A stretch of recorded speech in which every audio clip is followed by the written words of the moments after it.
guys, I'm Nikki Dinky. Welcome to my kitchen. So today I'm showing you something that I think is truly amazing. It's how to make your own cheese. In particular, we're gonna make some ricotta cheese.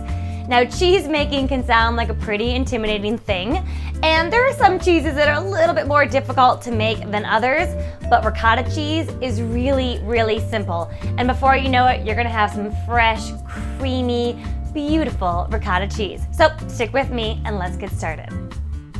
Today I'm just gonna make a half recipe. I'm thinking about serving this as an appetizer, maybe just with some fresh berries, a little bit of honey, or some balsamic drizzle on top. So I'm not looking for a ton of cheese here, but if you make the full recipe, you're probably gonna end up with about 2 cups of ricotta cheese. So to get started with my half recipe, I'm going to do 2 cups of whole milk, a cup of cream, and a half a teaspoon of salt.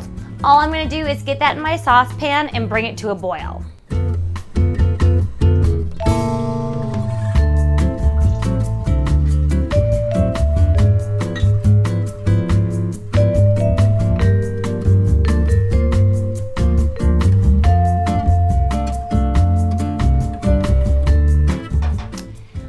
Our cream and milk has come up to a boil, so now what I want to do is I want to turn off the heat and add in a couple tablespoons of white wine vinegar. The vinegar is actually going to cause the milk and cream to separate into curds and whey, which gives us our cheese. If you don't have any white wine vinegar, you could use some regular white distilled vinegar or even some lemon juice.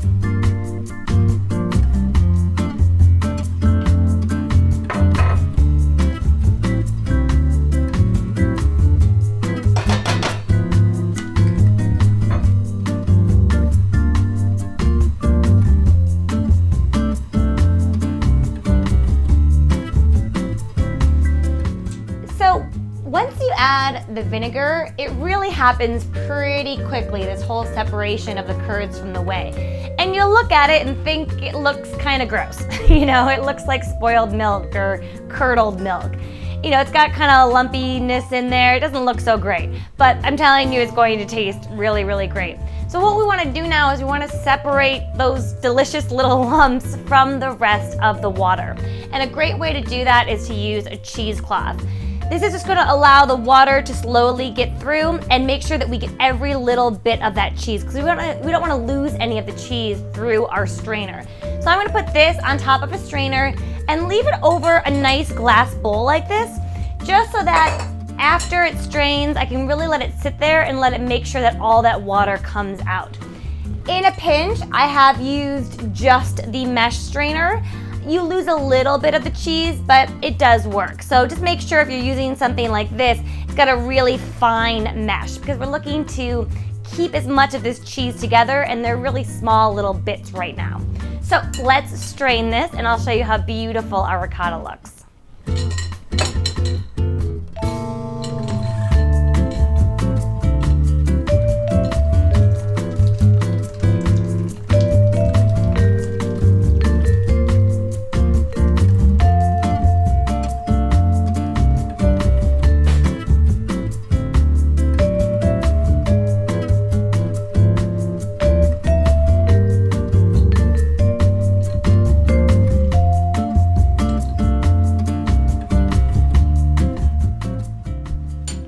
Will you look at how quick and easy that was to make that ricotta cheese? And it's definitely beautiful and tasty.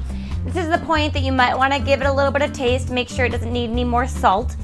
And you know, if you become a little impatient with it draining, you can give that cheesecloth a little bit of a squeeze, kind of force some of that liquid through, but just don't squeeze too hard, or else you're going to force some of the actual cheese through the cheesecloth.